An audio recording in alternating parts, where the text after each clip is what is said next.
Bugün 11 ayning 12 kuni. Bugün bizni bizga qaytirgan, bizni bizga bildirgan, bizni dunyoga tunutgan bir kun. Bugün Sharq Turkiston Islom Jumhuriyati 2 qitim qurilgan bir kun. Bugün Xitoylarning Sharq Turkistonni yutib olish ham xiyoli, manguga bitkit bo'lgan jangovar ajdodlarimizning jihad ruhi, tiz bukmas irodasi o'zini namoyon qilgan, haqqoniy da'voyimizning mustahkam asosi yaratilgan bir kun.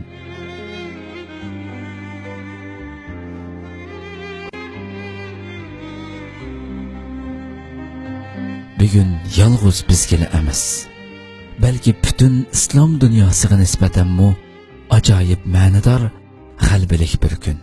Chunki xilofat yiqilgandan keyin dunyoning atoqliq islom mutafakkurlari islomning davlat qarashini va siyosiy nazariyasini tunutishni yangidan boshlagan ashu mezgillarda Sobit Damollam rahimahulloh boshchiligidagi ulug' rahbarlarimiz 1933-yili, rahmatlik Ali Xon To'ram boshchiligidagi mujohidlarimiz 1944-yili dal mushu 11 ayning 12 kuni dunyo tarixida tunji qitim islom jumhuriyatini amaliy qurib chiqqan bir kun.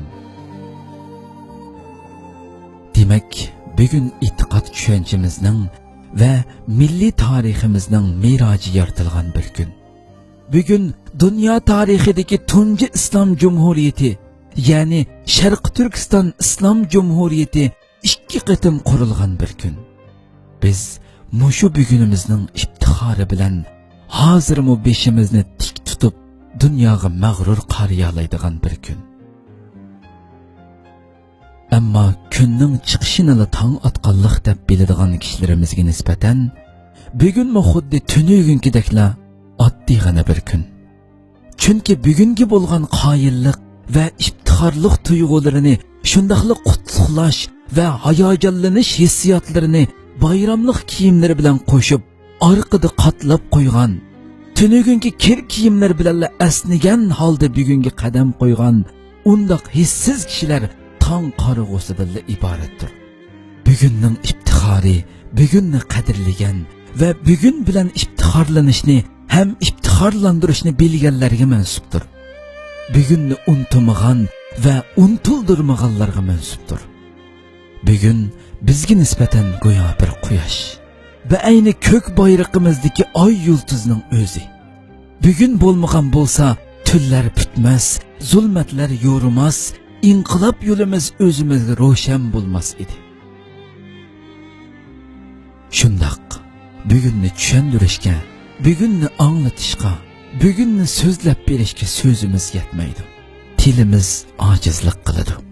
Garchi bugunni kuylash, bugunni yezish bizga nisbatan eng qutlug' ulug' ish bo'lsa-mu, lug'atlar olamida bugunni yezishga harf yetmaydi. Ko'zimizning qorisini qalam qilib, qalbimizning butun qonlarida bugunni yozsaqmi, yanada uning ma'nosi to'liq ifoda topmaydi. Chunki bugunning o'zida bir poyonsiz ma'no, milyonlagan shahid otalarimizning qalb qonlarida bitgan tantana. Afsus, tariximizdagi bu ulug' bugunimizni, bu ajoyib ilohiy rahmatni tezli qo'ldan ketkizib qo'ydik. Har 2 qitimqi mustaqillik bayramimizni uzungacha tantana qilolmadik. Hatto butun islom dunyosi uchunmi eng buyuk g'alaba bo'lgan ashu bugunni barpo qilguvchi Sobit Damollam rahimahulloh va rahmatlik Ali Xon To'ram qatorliq rahbarlarimizni tuzukkina qadrlaganmidik. ularning shuncha yillardan beri ko'milib yotgan asarlarini, ilm, hikmat, nazariya durdonalarini, din va dunyo qarashlarini boshqa tillarga tarjima qilib, dunyoga tunutish u yoqda tursin. Hatto o'zimizmi joyida tunib yetolmadik. As xotirlarimizda shu buyuk qurg'uvchilar muxiralashdi va shu ulug' bugunimiz muxiralashdi. Bugunimiz kimlargadir yo'lanchuk, takkiga aylanib qolgan bo'lsa, yana kimlarning xohlagan do'konda xarajat qiladigan yonchuqidagi naq parcha puliga aylandi. Mana amdilikda yo yig'lashni, yo kulishni bilmay, shu bugunni xotirlamoqdamiz. Shu bugunni seg'inmoqdamiz. Shu bugunga talpinmoqdamiz. Chunqur hasrat bilan shu bugunni chaqirmoqdamiz. Ammo milliy tariximizning miroji bo'lgan ulug' bugunimiz bo'lsa, bizga ichinib nola qilmoqda. Xuddi Turkiya shoiri aytgandek, bayroqni bayroq qilgan ustidagi qondur, tuproq agar jon berguchi bo'lsa vatandur, deginicha vijdonimizga xitob qilmoqda. Shu bugunimizni qaytadan qaytirib ola olishimiz uchun bizni qon berishga, jon pido qilishga chaqirmoqda.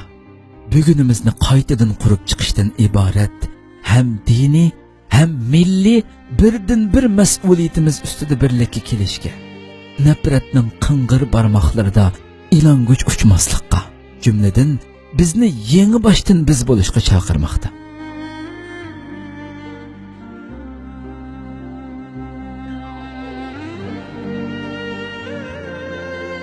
Ey mehribon Parvardigorimiz, bizni shu ulug' ajdodlarimizning iziga haqiqiy varislik qilib, 3-qatimliq 11-oyning 12-kunini yorita oladigan, uni mangulik mustaqillik bayrami sifatida kelgusi avlodlarga meros qoldira oladigan vafodor avlodlardan qilg'aysan.